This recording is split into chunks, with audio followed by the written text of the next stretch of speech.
Hello everyone, welcome to my channel Achyuta's Telugillu. First of all అందరికీ భోగి, సంక్రాంతి అలాగే కనుమ పండుగ శుభాకాంక్షలు అండి. అందరూ హ్యాపీగా పండుగను సెలబ్రేట్ చేసుకున్నారని ఆశిస్తున్నానండి. ఈరోజు నేను వచ్చి గుమ్మడికాయ ముక్కల పులుసు రెసిపీ చేస్తున్నానండి. ఇది వచ్చి సంక్రాంతి పండుగ రోజు కంపల్సరీ చేసుకుంటాము. ఇది చాలా ఈజీగా తొందరగా అయిపోతుంది, అలాగే చాలా టేస్టీగా కూడా ఉంటుందండి. ఇది వచ్చి ట్రెడిషనల్ వంటకం అనే చెప్పచ్చండి, ఎందుకంటే ఇది మన పెద్దవాళ్ళు చేసే రెసిపీనండి. ఇది చాలా బాగుంటుంది టేస్టీగా మనకి. ఇప్పుడు మనం రెసిపీ ఎలా ప్రిపేర్ చేయాలో చూద్దామండి. చక్కగా మనం కూర గుమ్మడికాయ ఉంటుంది కదండి, దాన్ని సూర్య గుమ్మడికాయ అని కూడా అంటారు. చక్కగా మనం ముదిరిన గుమ్మడికాయ తెచ్చుకోవాలండి. తెచ్చుకొని దాన్ని చక్కగా కడిగి కొంచెం పెద్ద పెద్ద ముక్కలుగా ఇలా ఈ సైజులో కట్ చేసి పెట్టుకోవాలి. తర్వాత చక్కగా కొంచెం దలసరిగా ఉన్న గిన్నె పెట్టుకుని దాంట్లో ఇలాగ మనం కట్ చేసి పెట్టుకున్న గుమ్మడికాయ ముక్కలు, అలాగే దీంట్లో ఇంకా మనం చిలకడ దుంప వేస్తామండి. స్వీట్ పొటాటో అంటారు కదా, అది ఒక దుంప, అలాగే ములక్కాడ ముక్కలు కూడా వేసుకోవాలండి. అలాగే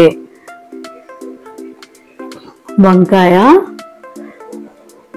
దీంట్లో ఒక బెండకాయ వేసుకోకూడదండి, అది జిగురు వస్తుంది, అందుకని బెండకాయ వేయము.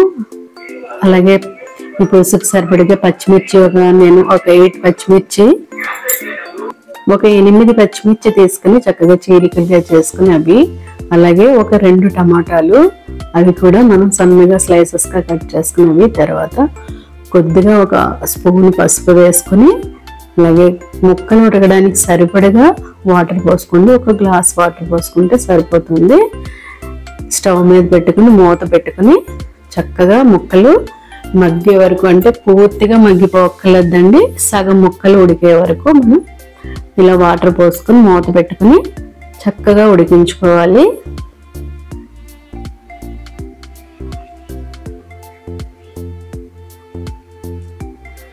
ఇదిగోండి ఇలా ముక్కలు చక్కగా ఉడుకుతున్నాయి కదా, ఈ టైంలో మధ్యలో ఒకసారి మనం చెక్ చేసుకొని, దీంట్లో ఉడకాల్సింది ములక్కాడ ఒకటి కొంచెం టైం తీసుకుంటుందండి. మిగతా అన్ని గుమ్మడికాయ ముక్కలు కూడా చాలా తొందరగా మనకి మెత్తబడిపోతాయి. ఇలా చక్కగా ఉడికిన తర్వాత ఒకసారి ముక్క ఉడికిందో లేదో మనం చెక్ చేసుకుందామండి. ఒక నైఫ్ కానీ లేదంటే ఇదిగా స్పూన్ కానీ తీసుకుని ఇలా మనం చూసుకుంటే చక్కగా సగం ఉడికిన తర్వాత మనం ఒక 3 ఉల్లిపాయలు ఇలాగ గుజ్జులా చేసుకోవాలండి. ఈ గుజ్జు మనకి పులుసులో చిక్కదనాన్ని ఇస్తుందండి. చక్కగా ఇలాగా దీంట్లోనే పచ్చిమిర్చి, జీలకర్ర, కొద్దిగా ధనియాలు కూడా వేసుకుని కచ్చాపచ్చగా ఆడుకోవచ్చు. కాకపోతే నేను అవి వేయట్లేదు, ఇష్టమైన వాళ్ళు అలాగా ఉల్లిపాయతో పాటు పచ్చిమిర్చి, జీలకర్ర, ధనియాలు కూడా ఇలా కచ్చాపచ్చగా మిక్సీ ఆడేసుకుని వేసుకోండి. తర్వాత ఈ ముక్కలకు సరిపడగా ఉప్పు వేసుకుంటున్నాను, నేను రాళ్ళ ఉప్పు వాడుతున్నానండి. తర్వాత మనం కొద్దిగా చింతపండు నానబెట్టుకుని పులుసుకు సరిపడగా పులుసు తీసుకుని దీంట్లో పోసేసుకుని ఒక్కసారి చక్కగా కలుపుకొని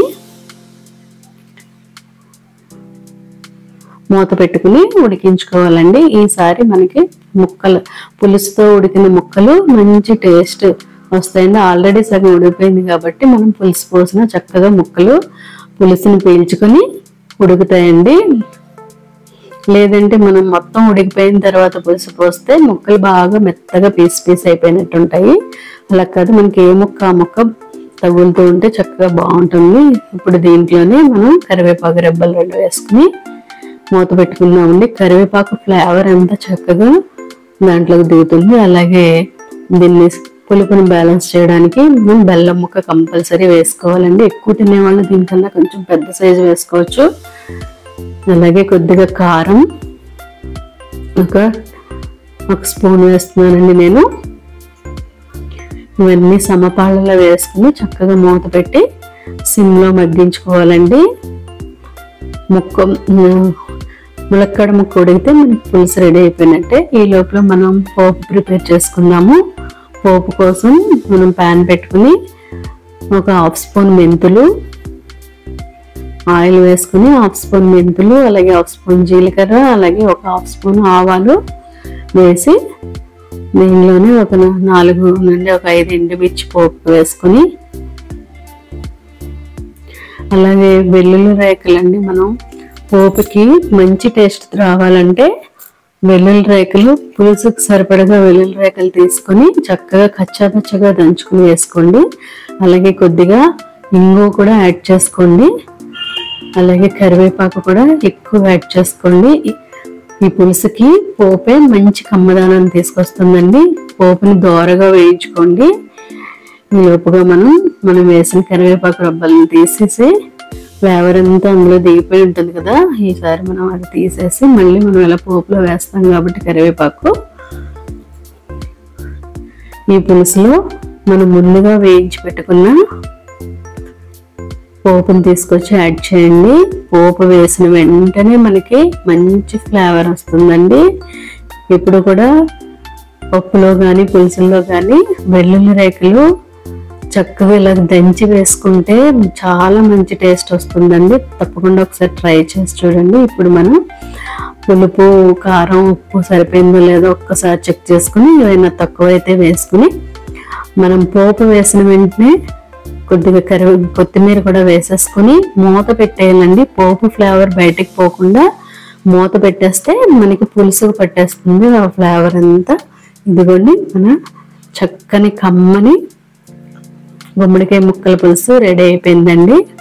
ఓకే ఫ్రెండ్స్, నేను చేసే రెసిపీస్ మీకు నచ్చినట్లయితే తప్పనిసరిగా లైక్ చేయండి, షేర్ చేయండి, అలాగే సబ్స్క్రైబ్ చేసుకుని చూడండి ఫ్రెండ్స్. మీరు ఇచ్చే ఒక్క లైక్, షేర్తో నాకు నా ఛానల్ మంచి రేటింగ్ ఉంటుందండి. Please subscribe my channel. Okay friends, bye.